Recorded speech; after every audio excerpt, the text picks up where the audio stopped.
I'm about to make some more beer. I'd just like to say, excuse me, this is important.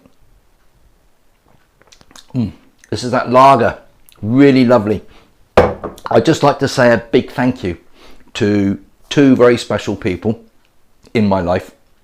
My friends Dan and Ben, who came to visit me the other day and brought a couple of gifts along with them.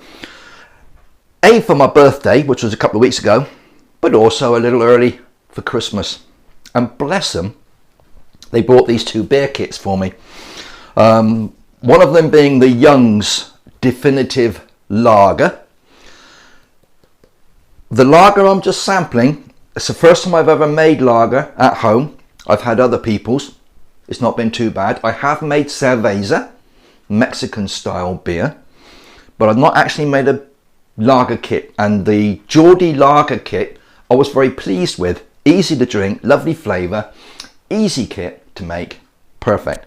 They bought me Young's Definitive Lager homebrew kit, so I'm looking forward to giving that one a go. But alongside that, they also gave me, believe it or not, a Geordie Winter Warmer. Looking at this can, it's seen better days. It's got a few dents and dings in it, but that doesn't matter. Geordie Winter Warmer. I have made these sort of winter ales in the past. Some of them are really lovely. They tend to be a little bit more ruby, more red, more dark, and a little bit heavier than the normal sort of ales, pale ales, IPAs, all that sort of thing. So the Geordie Winter Warmer, I've got a couple of spare kegs, so I've decided I'm going to kick this off. So I'll take you through making this up to the point of it being in a bucket ready for the first fermentation. Now, to make this, you don't need an awful lot of gear or anything else for that matter. I'll just run through what you need. Obviously the beer kit, a 40 pint beer kit that those guys Dan and Ben have given me, perfect. Alongside that you will need brewing sugar, and I do advocate using specific home winemaking and beer making sugar as opposed to standard household sugar. Household sugar is made up of dextrose and glucose and can have some impurities in it. It will sweeten your beer to the point that you will notice how sweet it is. This will not sweeten your beer. I do advocate using a proper brewing sugar, and this one, I'm just trying to remember, this is pure dextrose, all right, as opposed to glucose or anything else. Pure dextrose, ideal for brewing. So you need the kit, you need the dextrose. You will need a fermentation bucket, a vessel big enough to hold 23 litres of fluid, ideally with a lid, and preferably with a little hole into which you insert this little bubble valve. You fill it with a bit of water, you stick that in the top. Any CO2 created by the fermentation bubbles through this. Air cannot return into the bucket, therefore will not cause any impurities or mold or anything else on your beer. So the CO2 stays in there protecting the surface of the beer. This stops any impurities getting in. And you will need a long handled spoon, something that reaches to the bottom of this bucket in order to stir everything up when you're mixing it. So just to recap, you need the kit, the sugar, a bucket, a bubbler, and a spoon. You will probably get away without the bubbler. The little hole in the lid allows the gases to escape, but should that fermentation slow down, it will allow air to get back in, and you don't know what that air is going to bring in with it. So it's just a safety measure. So there you go. So the first thing we need to do, apart from have a sup of beer, now I'm always drinking when I'm making these videos, lads, doesn't matter, we make it, might as well enjoy it. First thing we got to do is to sterilise this bucket. Now then, a word on sterilisation. I always use a preparatory steriliser cleaner. In this case, I've got Richie's. Comes in this 500-gram tub. You can get smaller tubs, you can get a larger bag, you can buy it in a kilo. It's a powder form, and you add so much powder to so much water to sterilize your kit. What I do not do is fill the bucket completely in order to sterilize it. I just add a couple of teaspoons of the sterilizer to the bottom of the bucket. I add a couple of inches of warm water. I put the lid on and I give it all a good shake and a move around, stand it to one side. After about 5 minutes or so, give it another shake and a move around. And I leave it standing and shake it a few times, probably for about half an hour. And just keep moving it around, giving it a shake now and again. And that is sufficient to sterilize the inside of this bucket. You don't have to fill the thing right up and use lots of this powder, which is expensive compared to other sterilizing products on the market. So a couple of teaspoons of this, couple of inches of water, and just keep shaking it about, coating everything in there. And whilst you're at it, pop the bubbler in and pop your spoon in whilst you're doing that, and everything will then be sterilized. So I'm going to go ahead and do that. A quick note, a number of people have said to me, why don't you use the products supplied for sterilizing baby feeding equipment, bottles, teats, that sort of thing. There are several products on the market, one of them being Milton sterilizer, but there are others very similar. And people say, well, why don't you use that? Well, I know people that have used that. However, I've tried it and I find it leaves a sort of a chlorine aroma, a hint of chlorine inside the vessels. When I've done my kegs and my bucket, the Milton sterilizer has left that sort of swimming baths aroma to my equipment. And I noted a sort of it's almost like a soap type flavor to some of the things that I put beer in and was tasting, and it had been sterilized in that Milton fluid. And I had that sort of hint of like a washing up liquid, soapy type flavor to it. And I could only put it down to that sterilizing fluid. So having tried it, don't like it. I wouldn't recommend it, guys. It can be a bit more bleaching than these sort of products, which are designed specifically to do this without leaving any residues, without leaving any flavors or aromas behind. Much better to use. Sodium metabisulfite is the product that you use to do all this cleansing. Just wanted to make a note of that. I'm not poo-pooing the idea of using a baby sterilizer. If that's what you prefer to use, go ahead. If you just prefer to sterilize by using boiling water, go ahead. I'm just showing you and advising you what I do and what I use to make my brew. So we'll go ahead now. I'm going to sterilize this bucket, couple of teaspoons, warm water, swish it all about and sterilize my bubbler and my spoon at the same time. I'll see you in a few minutes. While your bucket is being sterilized, fill your sink with some warm water, remove the lid from your beer kit, and you'll find inside a little sachet of yeast and a little instruction leaflet. It's going to tell you on here exactly what I'm telling you now.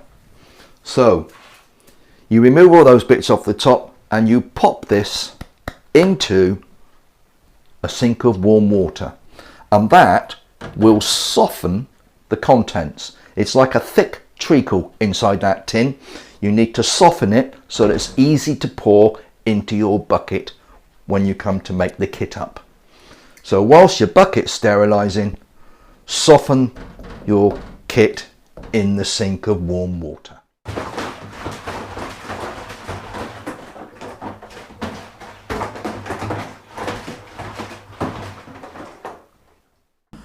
One sterilized bucket. I've put the spoon, the bubbler and the bubbler's lid on top of the inside of the lid, resting on top of this worktop, rather than place those items on a dirty worktop, or what I think might be dirty. I'm keeping them on top, the inside of that lid, because that is sterile as well. So one bucket, and in the sink behind me, I've had the tin soaking in some hot water, and you will note that the label actually is made of paper and will come off. It comes off quite nicely. You don't want any of that getting in your beer. So take it off carefully, throw it away, and you have now one warm tin of beer mix. So I need to get the tin opener on this and get the contents out of here and in the bucket.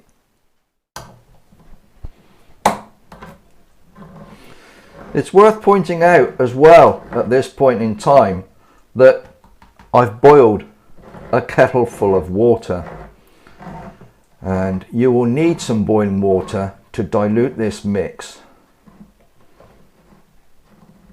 Just got to the end there. And the hard part now is going to be to get that lid.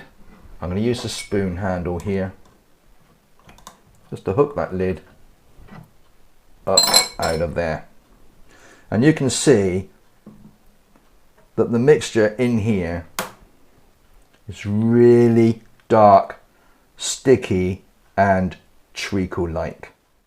All we have to do now is to pour this mixture into the bottom of the bucket. As you can see, it's quite a thick, treacly substance, and try and allow all of that to come out.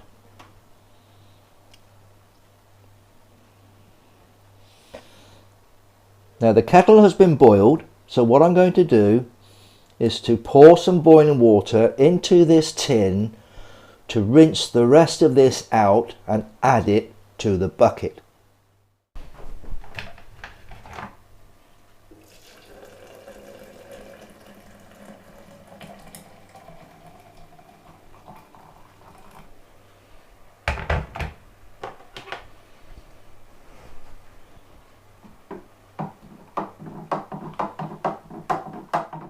Warning at this point, the boiling water is very hot, and these tins get very hot to handle, so I'm using a tea towel wrapped around it to pour this in with the mix in the bottom of the bucket. As you can see, the can has now been rinsed clean. I've got all the mix in the bucket, and I'm going to add another kettleful of boiling water to that.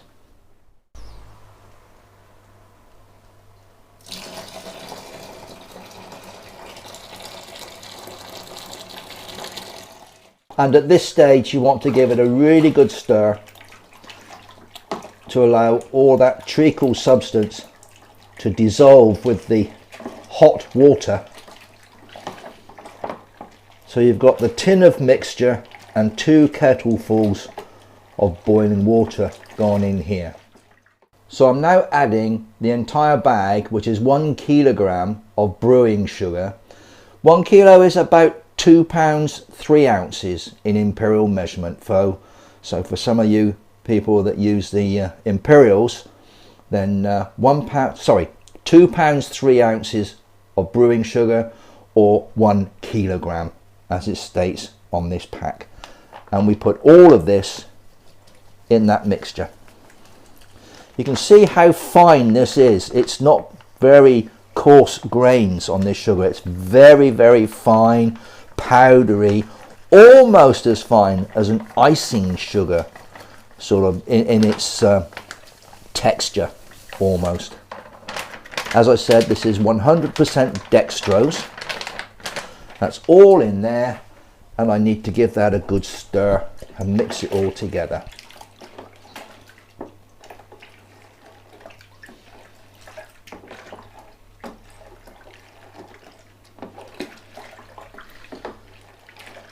That's very good.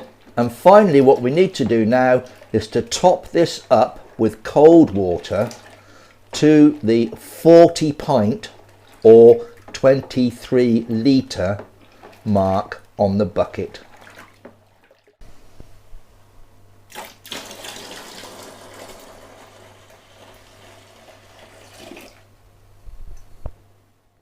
give it the occasional stir as you go.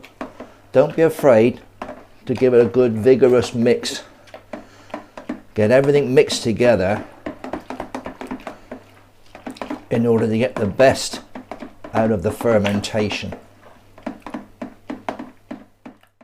Finally, having topped this up to the 23 litre level mark, we have to add the yeast. You do not have to stir this in, it's just sprinkled on the surface.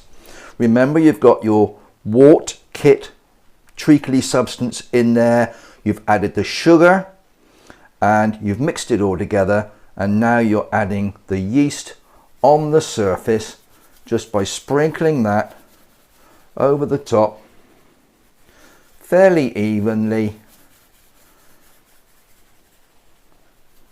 and that is it for now. That will start to ferment. It will give off CO2 as it does so, and you will see the effect of that through the bubble valve on the surface. All that remains to be done now is to pop the lid on. There's a little groove here.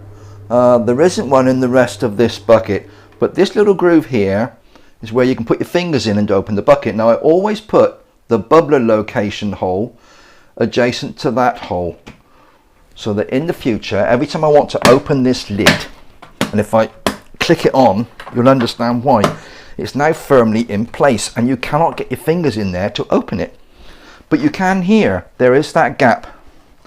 So I'll put the bubbler valve in here. It needs a bit of water in here, and the lid on, and that will sit in that position there.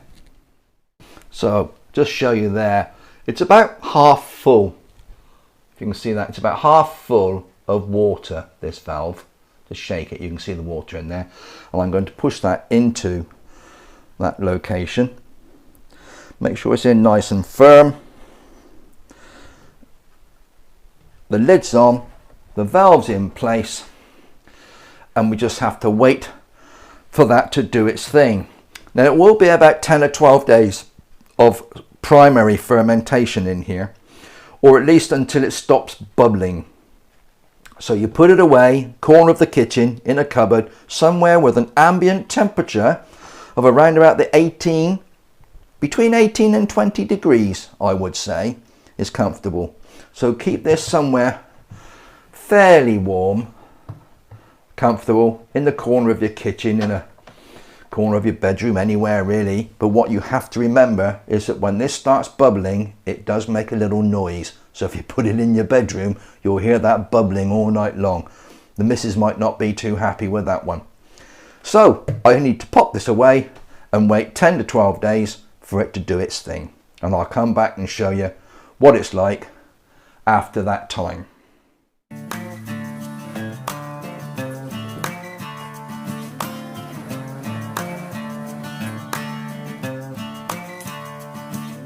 Well, there you go everybody. That was the first stage of making up a simple beer kit, where you need the minimal of equipment and just a basic kit and some sugar, and away you go.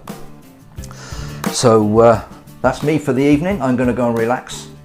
I shall partake of a couple more beers, have a bit of supper, and I will see you again in the future.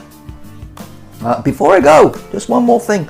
My t-shirt, Sons of Santa. I'd like to express my gratitude to the Lucky Sevens MCC based up here in Northumberland, who presented me with this t-shirt a couple of weeks ago, and I absolutely love it, and I thought it was relevant to wear this evening as we are approaching Christmas. Now, whether I get back to transferring the beer from the bucket into the keg before Christmas, I'm not sure. So just in case, I'd like to wish you all the very best of Christmases. Have a happy new year. Enjoy yourselves, stay safe, be happy. Much love, peace, and all that to all of you. Thanks for popping in, and I'll see you again soon in the Life's Good. Bye bye for now. Cheers. Merry Christmas.